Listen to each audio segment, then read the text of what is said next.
Yo, Jason. Yo, Mr. Craig. Mr. Jason. We got somebody good.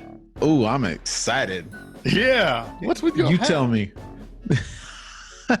Cause I'm cool like that. Oh, so am I. We got DJ Jazy Oh. Keep going, dude. This is We good. got DJ Jazy Jazz. Top 3 sales producers challenges and solutions. Let's get all jazzed up, yo. I'm gonna bathe in that. Woo! Woo, bathe in it. Buckle up, it's the Insurance Dudes podcast. I didn't expect the deep voice. No, I didn't expect it. No. That's Jazz. So you've That's seen me. him. I mean, a lot of people have seen him back there. Yes. Yes. You do turn your camera a little bit. We got two angles. Two angles of Jazz. Yes. First off, is Jazz your birth name? It is, yeah. My mom actually couldn't decide between Jasper or Basil. So she came up with Jazz. Those are all I awesome just even- names. I didn't even know that. I can't Yeah. believe. Question it. Do you even Yeah. care? No, I don't think Apparently, I don't. You know, no. I like Jazz a lot, and he probably doesn't like me. But I went to a party with him Yes. like 2 weeks ago. That was interesting, Yeah. to Why say don't you- the least. So Let's start there. Oh, no. How do I explain that one? why don't here? I walked in, okay, and I brought I don't drink. I brought wine, and I to give to the host, and which was weird. I hadn't bought wine in for over 5 years probably, and then I got a 6-pack of fake beer, which I figured nobody would drink, and I'm like, I haven't had any for The ever. O'Doolies? No, it wasn't O'Doul's. It was St. Pauli Girl one, I think. Okay. Some other. No, it wasn't that either. I don't know what it was, but I probably won't be having any for a long time. It was just nah. So I walk in. I'm handed. Well, it's the woman at the door says, "Are you one of the main characters?" Oh, that's good. I said, "What? No, I'm not." And she goes, "Oh, well, then I'm instructed to hand you this." And she hands me this folder, and it says crawfish on it. Was it crayfish? Crayfish. Oh, it was crayfish. Crayfish, Crayfish. which later turned into crawdaddy. He started to call me everyone. I became crawdaddy. So Was this a themed party? was. Yeah. But Oh, apparently nice. people got very extensive emails with the description of who they were and what their role was in this thing. I still don't know what the hell happened. Yeah, so basically what it was a murder mystery party. But it was in the theme of summoning an eldritch god, almost like Cthulhu. And we had to figure out what sacrifice was the right sacrifices to summon this eldritch god.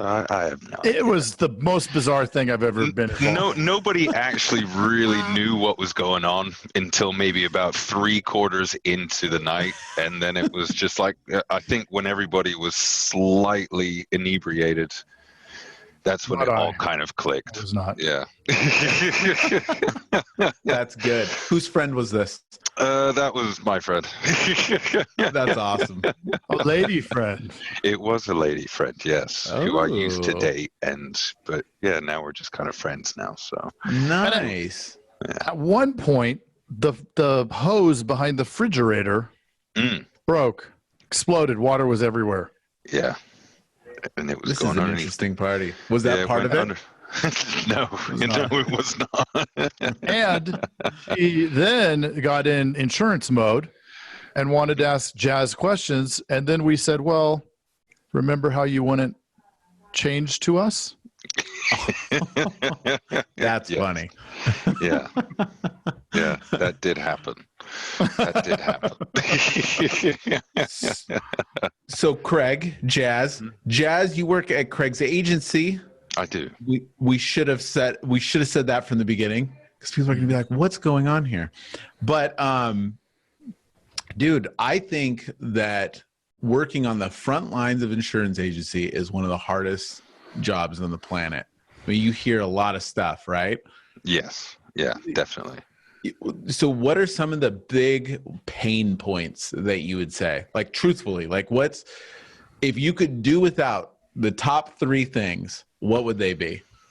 If I could do without the top 3 things in insurance, well, first off, I'd probably say the rate differences. Right.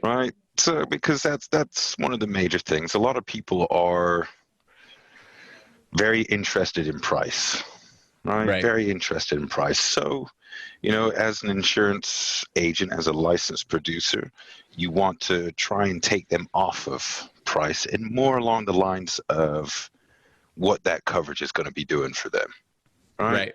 So one of the big pains for me on the front lines is the such exasperated rates for all the different insurance companies. So is it, and it's got to be annoying when you hear like Craig talk about, well, you got to build the value, right? But he's not on the front line, so it's super easy for him to say, right? How annoying is that? I don't know why they don't just deliver this and it's no problem. It's super easy to talk about. Yeah. To begin with, when I first started, yes, it was very annoying and very frustrating. Right. But then once you get into it and you actually realize the value yourself, once you hear stories of, say, insurance claims and just stories from other people saying, oh, I wish I had this insurance, what you're telling me and what you're explaining to me, then it basically just opens your eyes and you think, oh, okay, what Craig is actually talking about isn't a bunch of So bunch of bullocks.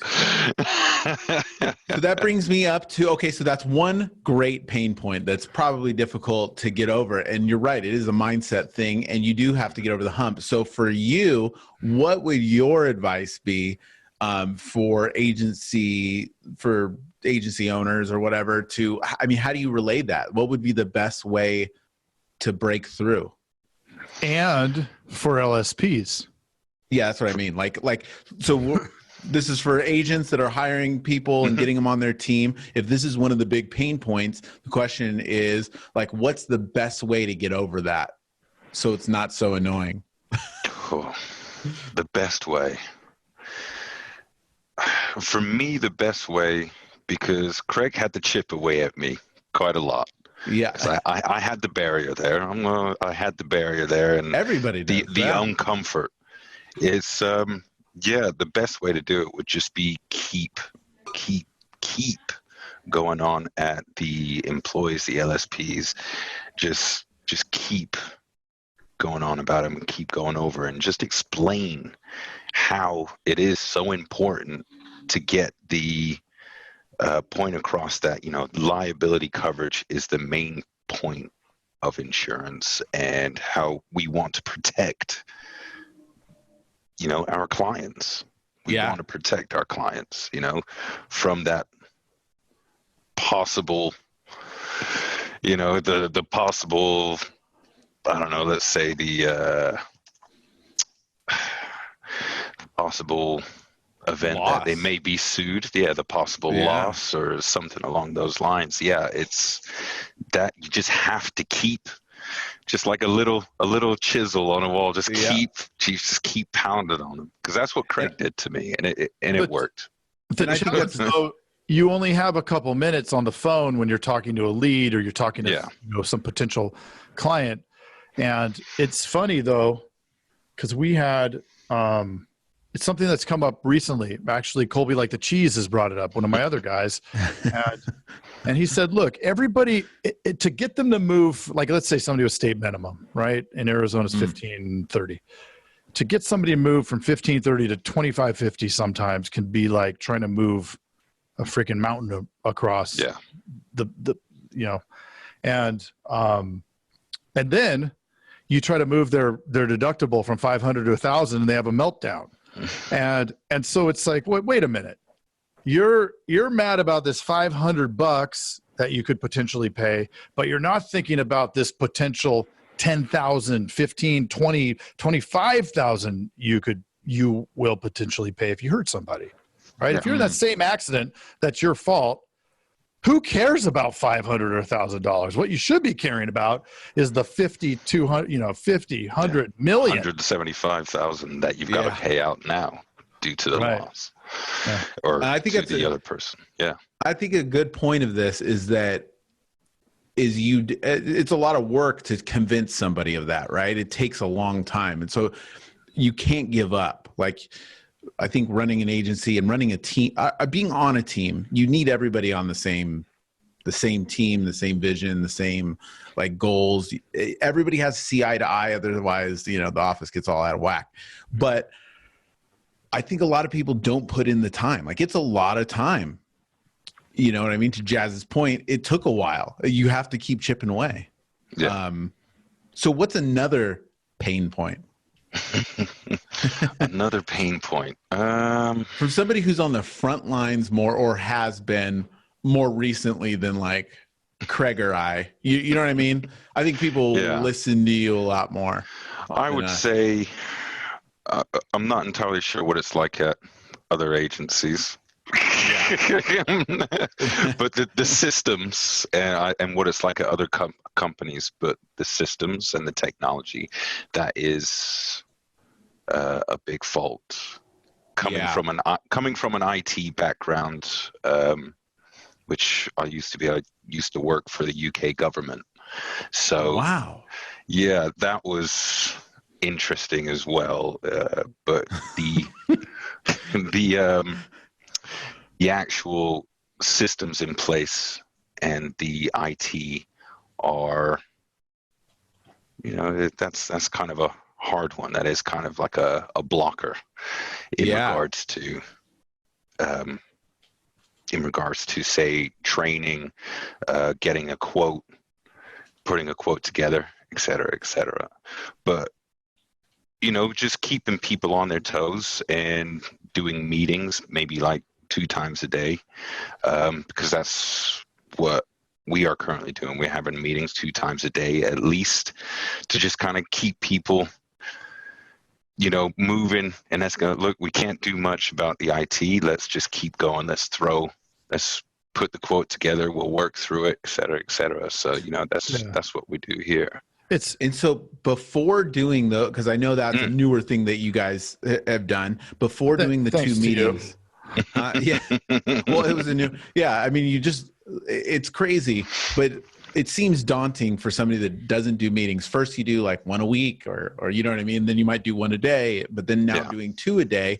What has been the difference in change that you've seen with everybody? Oh yeah, no, it brings people together. Brings people together, and it with three offices too, right? The only way is we get on Zoom and then we're all talking. Yeah, and it brings people together. It encourages others to actually talk to each other, and communicate and pump each other up, and it does work. It does definitely work. We've had some crabby employees. And they start smiling now. Now that they're involved, they feel like they're involved because talking about Krabby Patty. No.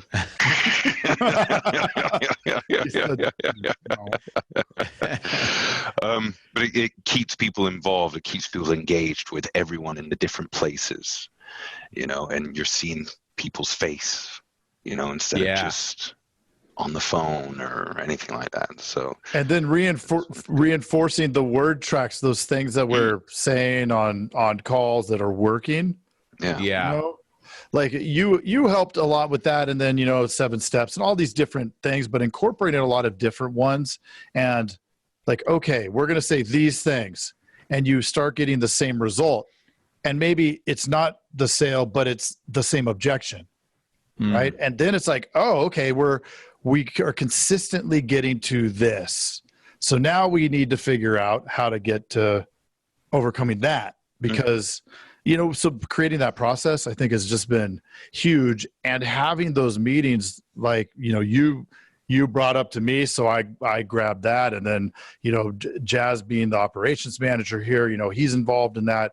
And it's really cool to see how it has an impact, because it 100% has an impact. It's crazy. Like even today, one of my veterans, and they're the hardest to change the way they do things.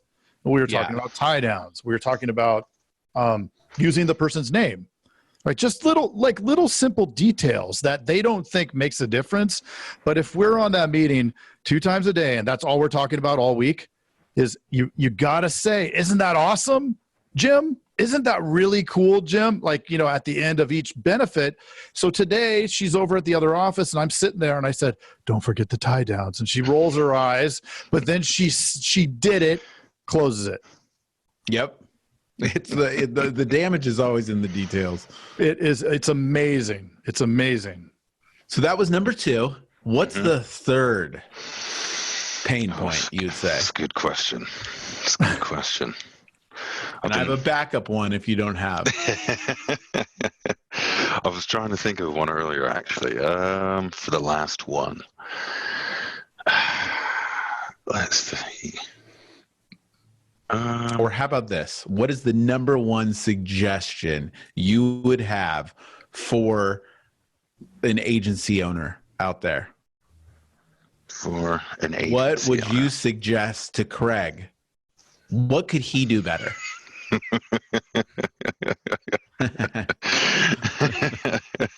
What could he do better? And this is constructive. Okay. This is a safe space. Okay, it's not in public. So that's absolutely fine. So not yet.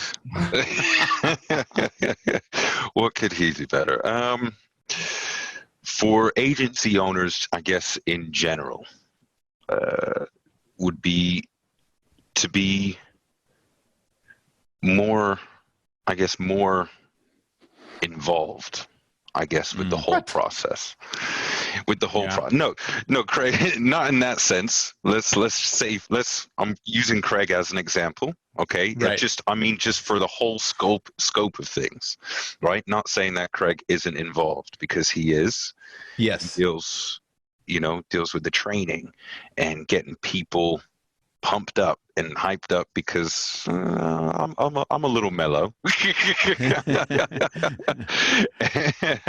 I'm not particularly good at that, right? But just having the owners just involved and incorporated in the whole system of things in general, And how so specifically? Like specific actionable suggestions. What would make it seem more involved? Because I think that there is a problem with that in general, because the more an organization in general grows, the more disconnected people get, because you have to in order to scale. But what would you suggest? Because now you guys have 3 offices and a lot going on, new people coming in. I mean, there's a lot to it. What would create those connection points, you would think? God, that is really, I can't actually think of too many. I mean, the only thing that I can think of at this point in time is just emails and more communication in that regards, just the communication in general, just kind of back and forth between, let's just say, an owner and the managers of the offices or something like that. But then again, that's when you have higher managers to be able to do that as well. Like you said, if a company is growing, the owner doesn't really have the owner's all over the place. He doesn't, he or she doesn't have the time to be nitpicking and micromanaging this, But so you do see though, and us, Jason, like talking to so many different agents, you do see that though. I think they pick the wrong places to spend and put their focus. And I'm not perfect. I'll get into the weeds sometimes when I shouldn't be in the weeds. That I should trust Jazz to handle, or trust one of the other office managers to handle, so that there's that there's the trust. I think something that's made a difference here is that I do really try to connect with them and know them, and aside from not knowing how Jazz got his name, know the things, right? Like where there's a connection. We are like a family. Yeah. We all know each other really well, and if somebody comes in and it doesn't fit, then they're not going to hang out anymore. Yeah. We don't put up with. Yeah, like I said, I wasn't specifically talking about Craig. Right. He admits, yes, he may have some faults here or there, but awesomely enough, many faults. Awesomely enough, me and him can actually talk and banter about it. Whereas other places, from the stories that I've heard, from other agents and other agencies, is completely disconnected. Right. Completely disconnected. So I guess just that owner management, LSP employee, what have you, communication and the ties there. Sometimes the owner can skip the management and go to the employees, but obviously let the management know, et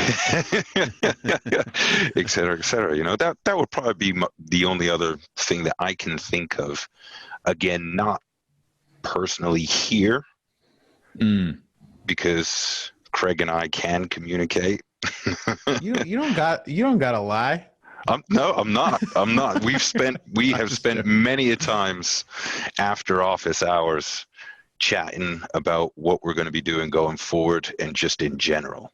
Yeah. We were here. I was at the other office and he was at this office. We were talking till 8:30 last night on Zoom. Yeah. Oh, that's funny. Yeah. I think it goes back to it's the same thing like in a sale, when you have to connect on things other than insurance. It's the same way at work, right? You can't just talk about work all the time. You got to talk about other things. That helps that connection point. A lot of people are closed up. Rapport with your staff, right? Being human. The mentality of my way or the highway, that doesn't work. Sucks. And we, in like having the millennial whisperer on, he made it very clear that doesn't work anymore. Yeah. And so it's like, I don't know that it is kind of like they're more your friends. That's probably going to make some people like cringe, but you have to have that there. The millennial whisperer said you should be involved in people's social, like follow them on Facebook, follow them on Instagram. And then what a tremendous opportunity to say, oh, I saw you went to the LARP party this weekend and, you were Mr. Crab or whatever. Yeah. Or go. Daddy. Or go. But, every single one of the staff here, I'm friends with them. That's awesome. On social, it just is. So. Yeah. I was just talking to my some of my staff the other day, and like I always ask them, there's so much that's going on in all of our lives, and we're talking about it, and I love just talking, obviously, but during our meeting, I was saying, like, there's so much on a deeper level when we're doing so many quotes a day, it's ridiculous. But I said, give 100% every time, because you know what, even if you don't get the sale, on a deeper, more human level, there's two parts. One is, if you do your best, you're always going to feel good. The other thing is that if you're just even excited, the tone of voice that you have, you could literally change somebody's day. Like if they're having a bad day and you have a good connection, a good talk, it can really help them out in the day. So who cares about the sale on every call?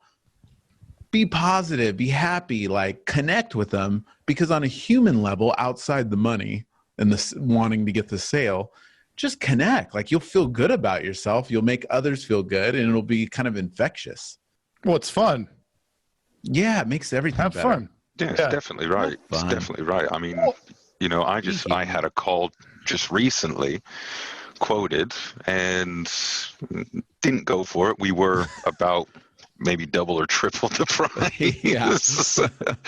But the guy actually thanked me for having a chat and explaining things to him, and just, and he thanked me. He said, it's been awesome speaking to you. And I said, you know what, you too. And that guy's you feel good. Yeah. He's going to remember Jazz. He's going to, in 2 years or 3 years or maybe a year, whatever, something's going to happen. His stuff is going to go up. Yeah. Right. And even if it doesn't, who cares? Right. True. But two humans' lives are better. Yeah. Definitely. You know what I mean? Like outside of everything. Like if you net that every day, like it's the laws of attraction. If you're just constantly doing a good job, you feel good about yourself, you're constantly connecting to people, making other people feel better, guaranteed good things are going to happen to you. It's just like this. We all have those friends that are just, like everything sucks and everything's negative and everything bad happens to them. They have bad luck. It's like, no. You're inviting this stuff. You are a bummer to be around, and the only people that are going to talk to you for more than 2 seconds are people that, are bummers too. Yeah. Be a good person. Definitely. Got to smile every day. Got to smile every day. It makes others smile. It makes others smile. Well, Jazz, thank you so much for the chat. Oh, yeah, no problem. Thank you for breaking up the work day. Yeah, definitely does. Definitely does. Now I'm all hot and sweaty being on camera. Thank you, Jazz. No problem. Awesome. Thank you very much. Yeah. Awesome. I may see you. Yeah. Maybe. Right. Maybe. Right. It was good talking to you. Yeah. I usually see you, but I don't talk to you. All right. All right, have a good one. See ya. Hey, you've got to check out the Insurance Dudes Inner Circle, coming soon, where you get extended interviews as well as live coffee talks in our private Facebook group. Join the mailing list today at theinsurancedudespodcast.com. Hey, thanks for checking out The Insurance Dudes. Hey, please subscribe. We got some really great stuff coming out.